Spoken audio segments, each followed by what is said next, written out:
want to talk grief, try real life. This is baseball, not a funeral. And our guest is here to bury the myth of the victimized A's fan. Today on Locked On A's.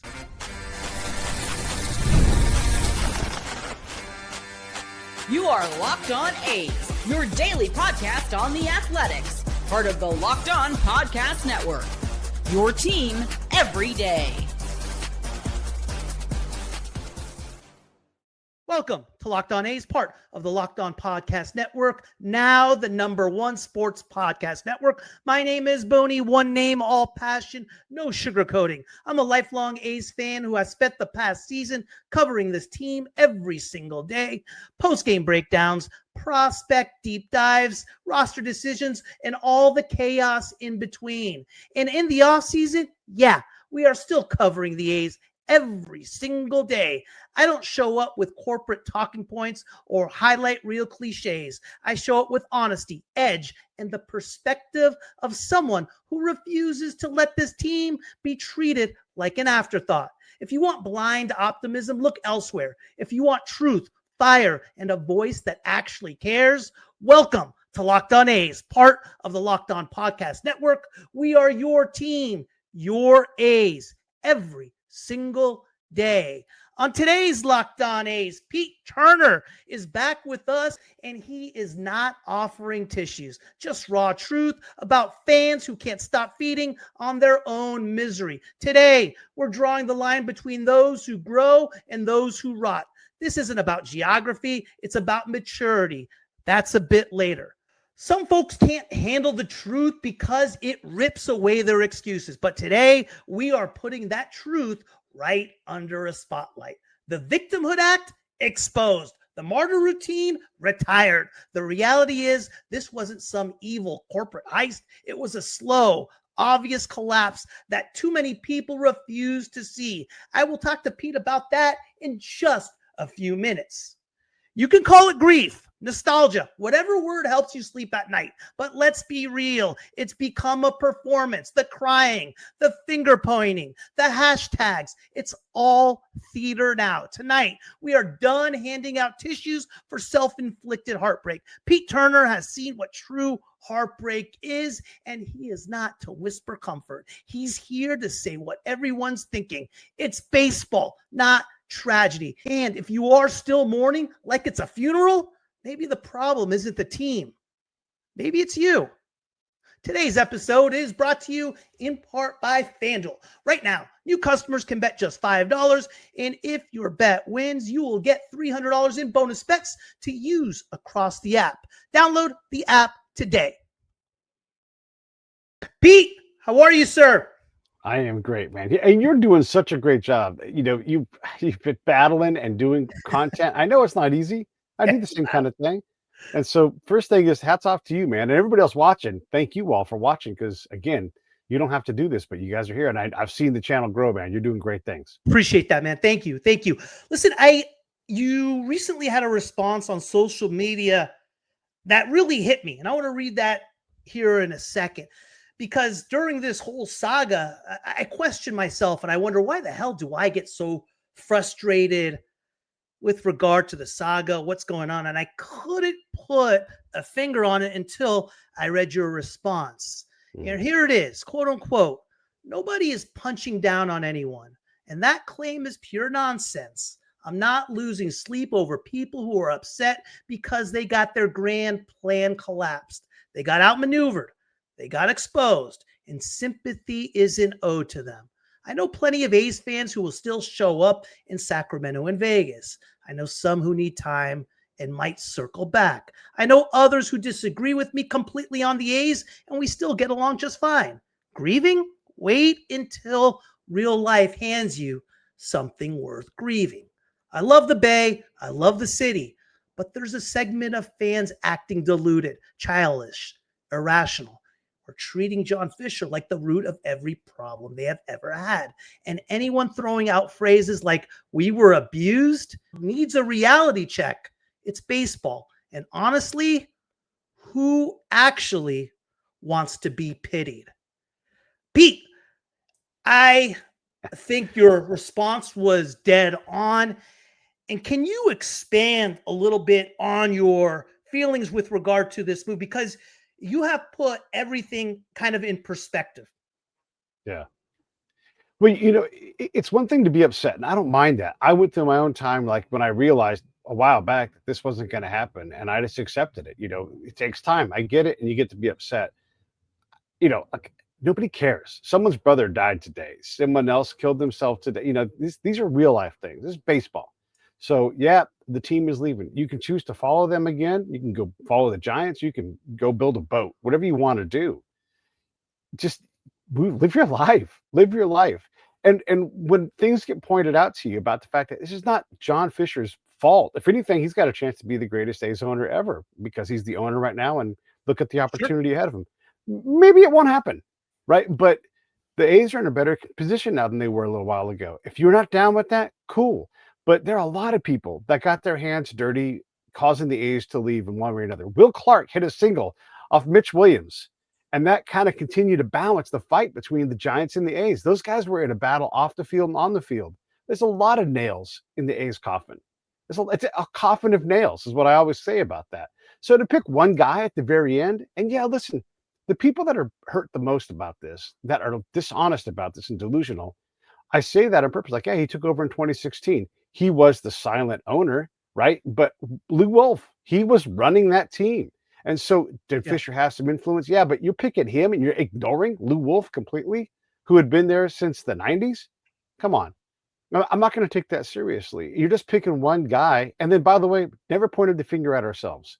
I've lived abroad a lot. I lived across the street from Wrigley Field. You want to talk about great fans, win or lose, season tickets every year, hard to get in if the weather is good.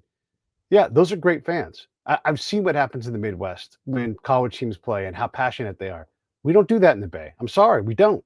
It's not changing. We're not Boston. We're not Philly. We're not that. And so when we act like we're the greatest fan, I get it. You got pride, but it's not reflected in our behavior. And I'm not talking about the last 8 years, 10 years, 20 years. Go all the way back. Anybody who's been there recalls been like, yeah, a lot of room in the Coliseum, a lot. Yeah.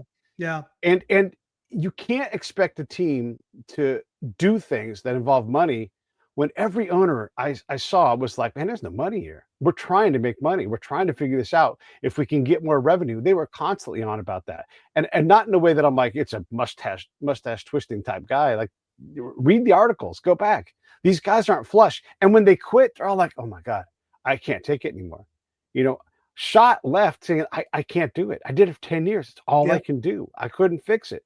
Yeah. That's not the sign of a healthy club and healthy fan base. These guys have problems to solve. And frankly, we didn't show up.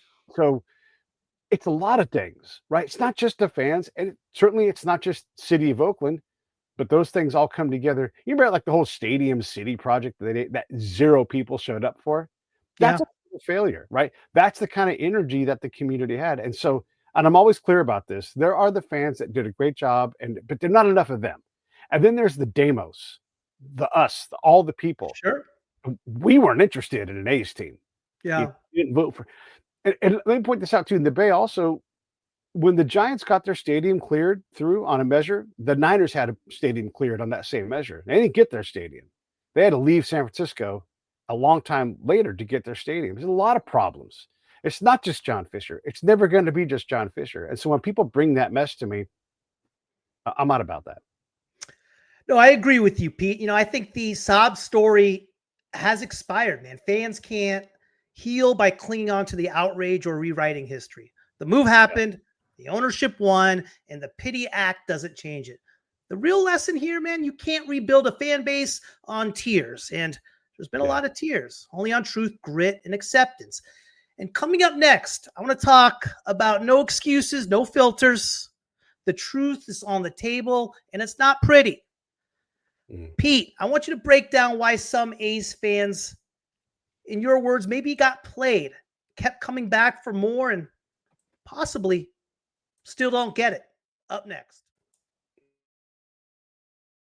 The The NBA is back, and there's no better place to get in on the action than FanDuel, the official sports betting partner of the NBA. Even if you missed the start of the game or want to ride the hot hand, FanDuel has live bets on everything from who will score next to fourth quarter comebacks. Plus, you can even combine your live bets into a same game parlay for a shot at a bigger payout.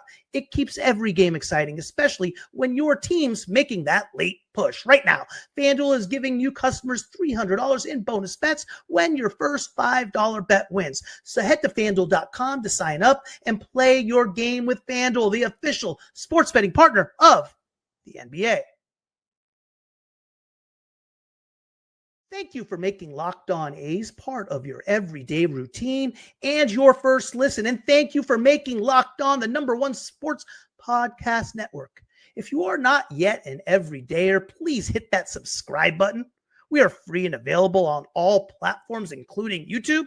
And if you do reside in the state of Nevada, we are on Monday through Friday at 12:30 p.m.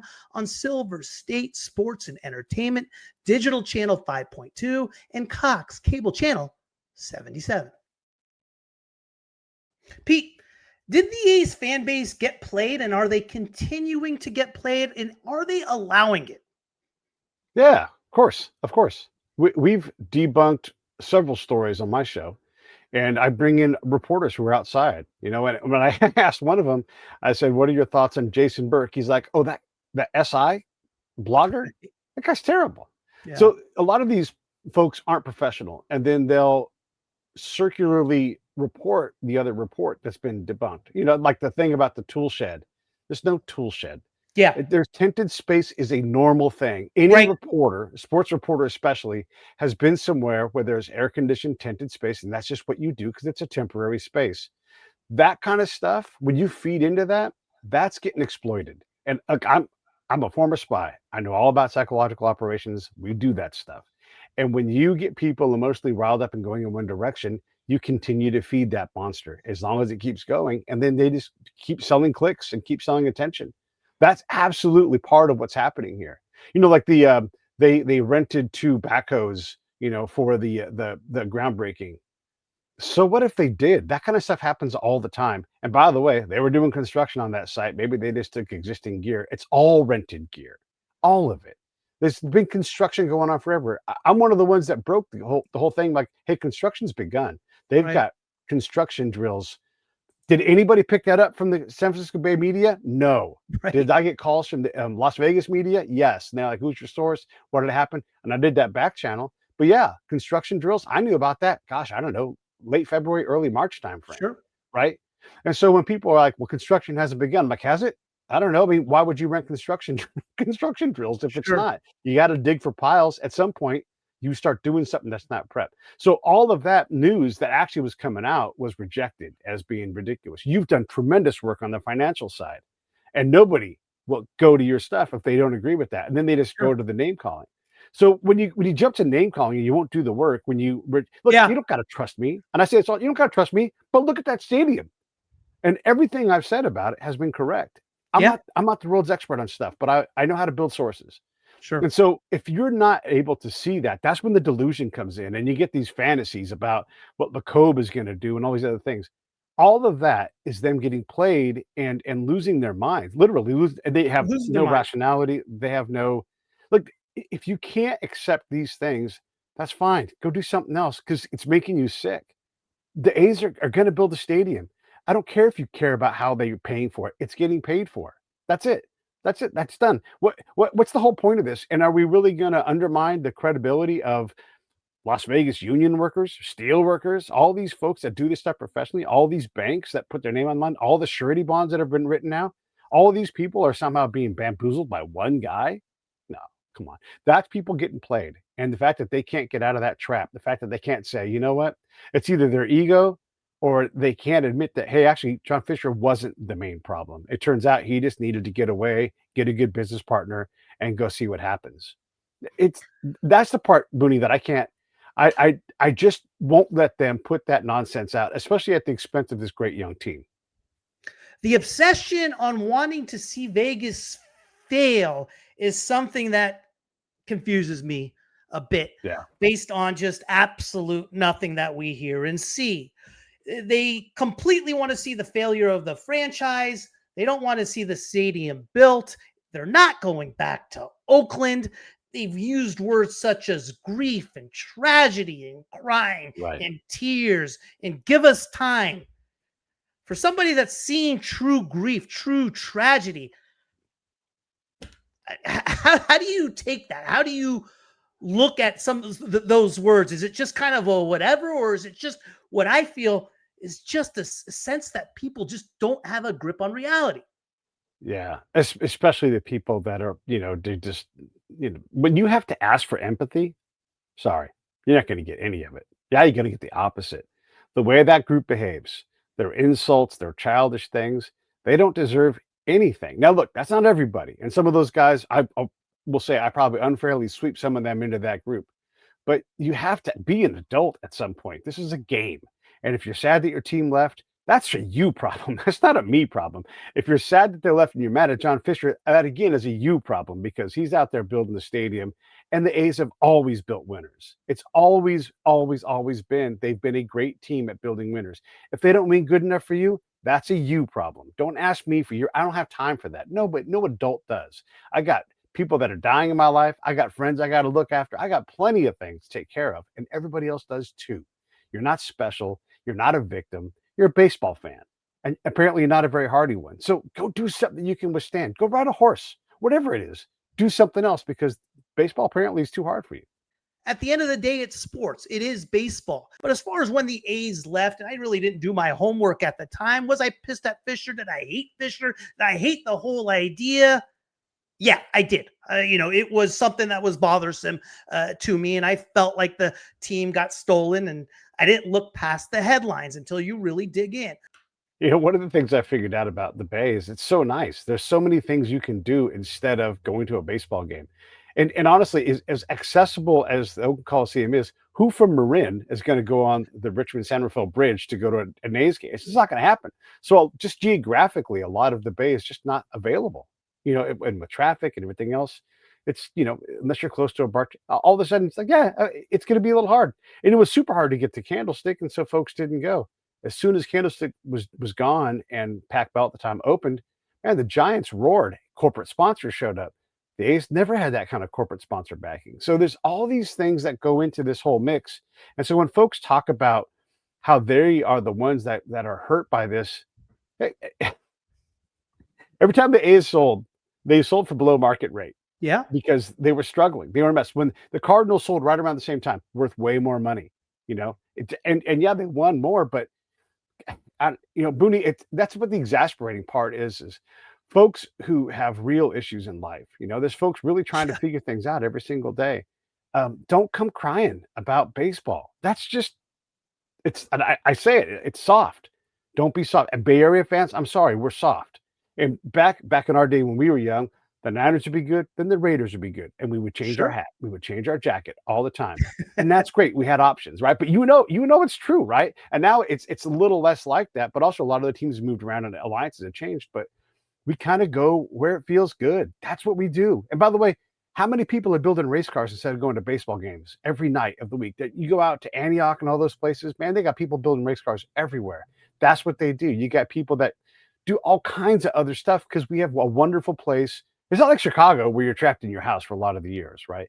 So I get that people get distracted. I'm not hard on folks that don't care about baseball, and you got the folks that go one time a year. That's fine too. But to grab onto this and act like you're special and something, you're not. None of us are. We're just baseball fans. And either you're hardcore or you're not. And the fact is, Booney, half of the fan bases are below average. Now you should percolate up and down a little bit, right? A little churn. The A's don't.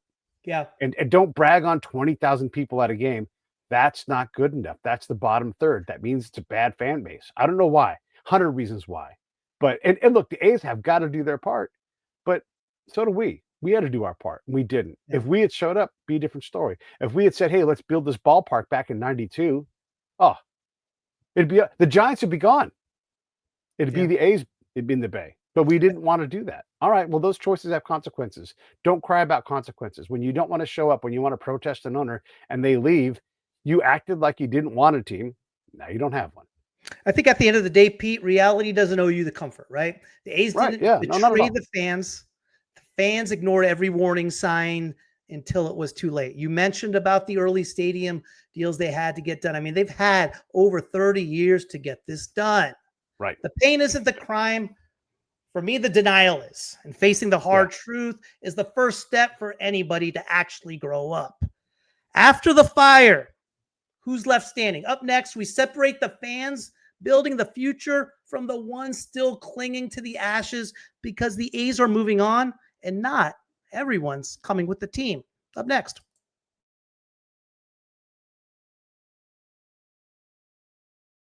I encourage you to keep the conversation going with me after the show over on X. You can find me at Locked On A's or in the YouTube comment section. You can also find me on Instagram at Locked On A's. Let's talk about this issue as far as moving on and following the team to Vegas and keep on supporting this team. What's your take? Shit, I love baseball, and as much as I get told who and what I'm a fan of, if I decide to follow, the Padres, I will. It's up to me, and if they're interesting to me, I'm going to follow them. The A's are always interesting to me, and I have the nostalgia part. But I'll watch the Dodgers, I'll watch Angels. So yeah, if they were in Vegas, I'm cool with that. I want to go see games in Vegas. I like Vegas. It's fun there. I'm going to be there in about a month for the rodeo, doing some work. I go to a lot of places. I always try to go to a ball game because I like baseball. And so, am I a fan of the Twins? Yeah, absolutely. Do Sure. I have a Yankees key on my keychain? I do because I like baseball. Yeah. And so, yeah, I like the Giants. I like every California team. I'm gonna like the A's. I'm not gonna stop liking the A's. If they want to call them the B's or the L's or the Aces, I like them. I'm just gonna go enjoy them. I don't care because I enjoy baseball. I don't even care about the owner either. Now, I may meet John Fisher someday. Yeah. I'm going to be absolutely fair to that guy. I don't have a negative thing to say about it. I don't care. And I've met billionaires before. Almost every single one of them has sharp elbows, and they're wonderful people. So I don't come prejudging. I'm just going to enjoy the A's. I'm just going to enjoy whatever that team is because I'm a ride or die fan. I'm going to be around until I die. And look, me and the A's have broken up, gotten back together, bro. All of it. We've been together. We're just going to be together. Sometimes it's going to be messy. Sometimes it's going to be easy. Sometimes my arm's going to be above my head. I hope they win a World Series, but that's not guaranteed to any team. 29 teams lose. It's hard to do. It's hard to Right. do. It's hard to do. You look at the highest spending team in the last 2 years. Shoot, they've had, I don't know how many elimination games they had to get through in order to get that. I mean, there's always some luck involved in that, even when you supposedly have the most dominant roster of all time and have spent the most money. That's just baseball. Is way too much attention put on the owner? For example, the way I look at it, does an owner have control as far as what the team is doing to a certain point, as far as spending, as far as maybe investing in the team, whatever you want to call it? Sure. Yeah. I mean, he is still the CEO of a company in some sense.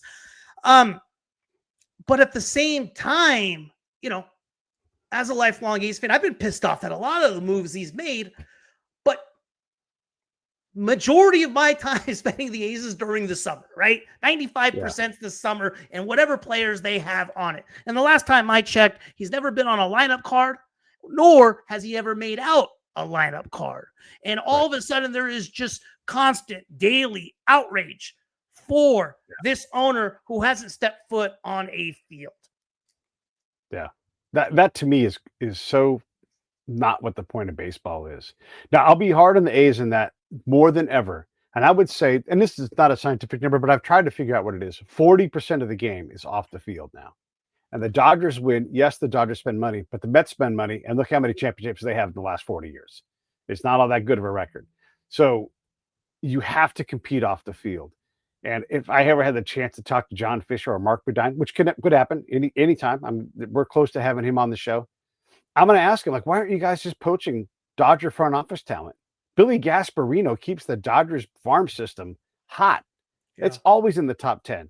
And they always pick at the back. And so how in the world are they doing that, right? Get that guy on the A's and just start bringing in that talent. You can spend $20 million in the front office and you will find more value than an all-star outfielder. just because you can see where the people are. You can see who they can recover. And that's when everybody talks about the Dodgers didn't just build a team that has a lot of money coming in. They also are great at the international side of the game. Anybody could have had their Max Muncy. Anybody. But the Dodgers got him. They traded for Kike Hernandez and gave up D. Gordon, who ended up being not very good. And they got a backup catcher and Kike Hernandez. Anybody could have those. Anybody could have Justin Turner. Anybody could have. Tyler Glasgow. Anybody could have them. Yeah. So the A's have to get better at that part of it. That's where I'm critical. That's where I look at and I say, what is Forrest going to do? Right? I don't care what John Fisher does. I don't care what he had for breakfast. I don't think that when he drives his car, he runs into every obstacle around him. You know? And really, I don't think he's the CEO of the A's. I think he owns the A's. And then he hires someone like David to be the CEO. Sure. You have Mark Bodine. Is Booney, and I'll say this and I'm going to shut up. Is there a better person to run a sports franchise than Mark Bodine in Las Vegas? Right. I mean, the guy went to the damn Walter Haas School of Business, right? Literally. And so they hired the best guy in the world to put a team on the best intersection in the world that's available. And they're going to put a stadium. I'm an A's fan. I wish they would have had a stadium in the 90s. I'm stoked about this. And so that's how I look at all this. I don't care about most of the rest of it. And I'm not worried about what John Fisher is going to do next. Yeah. I hope that they do a good job. I'm positive they'll sell a lot of Pete's sources, they all suck, yet they all continue to be right. I already know of several companies buying corporate boxes and VIP seats. Because you know what? They want to bring people to Vegas and close deals, and they want to reward their employees. I know of a company, they're going to buy a box for selling and a box for rewarding. I mean, come on, man. This is a good thing. I don't care about the rest of the stuff. I just want to see the A's do well. Absolutely. Pete, where can everyone find you? Pete A. Turner on X. I'm there a lot. I've got a show called The Break It Down Show. You can find that, Pete A. Turner on YouTube. That's it, man. And thanks for having me on, man. I appreciate you. I'll put your information in the comment section below so everyone can find you. Pete, as always, man, it has been a pleasure just to talk to you, to get your take. Always intriguing. Great conversation. I appreciate it. Thanks again for making Locked On A's part of your day. If you have not done so, please subscribe, like, and comment. Be a part of the Everydayer Club. All of those things will help grow this community for A's fans to find more easily. Now, for your second listen, check out Locked On MLB. Your pal Sully breaks down the most exciting teams in all of Major League Baseball, from off-season moves to the beginning of spring training and everything in between. Find Locked On MLB on YouTube or wherever you listen to your podcast. Part of the Locked On Podcast Network, your team every day. Thanks again for tuning in. Have a great weekend, and I will see you on Monday.